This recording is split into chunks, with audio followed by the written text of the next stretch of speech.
The 16th most common question asked by the non-Muslim regarding Islam is, why in Islam a woman inherits half of that of the male?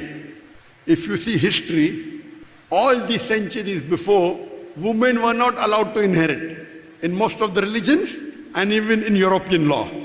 It was only in 1800 and in the 19th century a woman was allowed to inherit or own property. Islam gave this right 1400 years ago. There are various verses in the Quran which talk about inheritance. Surah Baqarah chapter 2, verse number 140. Surah Baqarah chapter number 2, verse number 280. In Surah Nisa chapter 4, verse number 7 to 9. Surah Nisa chapter 4, verse number 19. Surah Nisa chapter 4, verse number 33. Surah Nisa chapter 4, verse number 176. And Surah Ma'idah chapter 5, verse number 106 to 108. There are various verses Quran talks about inheritance. But the major verses of where it comes to division of inheritance is Surah Nisa chapter 4, verse number 11 and 12. Allah says in Surah Nisa chapter 4, verse number 11 and 12, that as for the inheritance of your children, the male gets a share twice the female. If only females, if two or more, they share in 2/3. If only one female, she gets half. And the verse continues. As for your parents, they get 1/6 if you have children. If there are no children, the mother gets 1/3. But if there are brothers and sisters, she gets 1/6. All this is after giving of the legacies and debts. That means when you divide the inheritance, first give your debt, give the debt of the person and any due that is there, and then divide the share. Verse number 12 continues of Surah Nisa chapter 4. As in what your wives leave for you, you get half the share if there are no children, and you get 1/4 the share if there are children. In what you leave for your wives, your wife gets 1/4 if there are no children, she gets 1/8 if there are children. And if more than one wife, they share in that 1/4 and 1/8.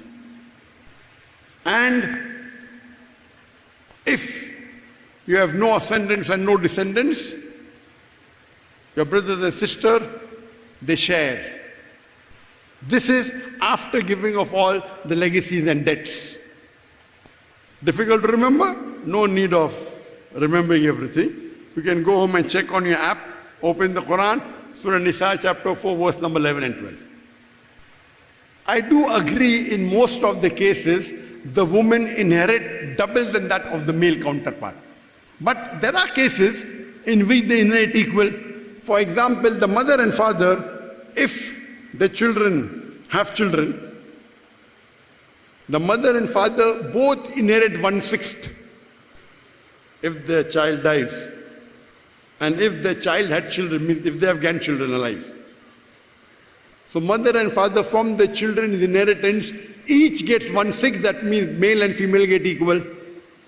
There are sometimes female get double.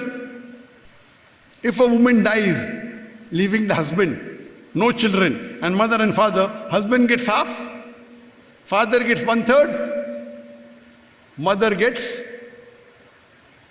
1/6, mother gets 2/6, that is 1/3. If a woman who has no children dies, leaving behind the husband and parents, the husband gets half, father gets 1/6, mother gets 2/6 or 1/3, double. But I do agree, in most of the cases, the female gets double the share of the male.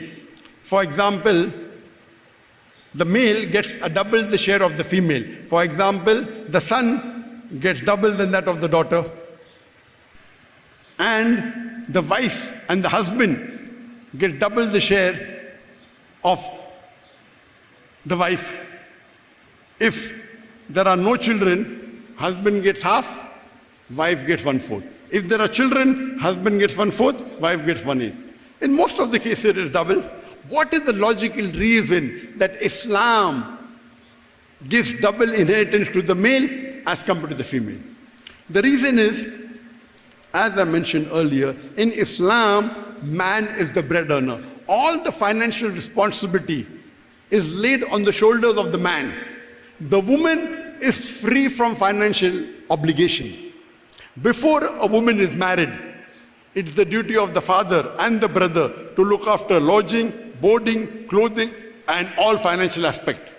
And after she's married, it's the duty of the husband and the son to look after lodging, boarding, clothing, all financial aspects. A woman need not work for her living.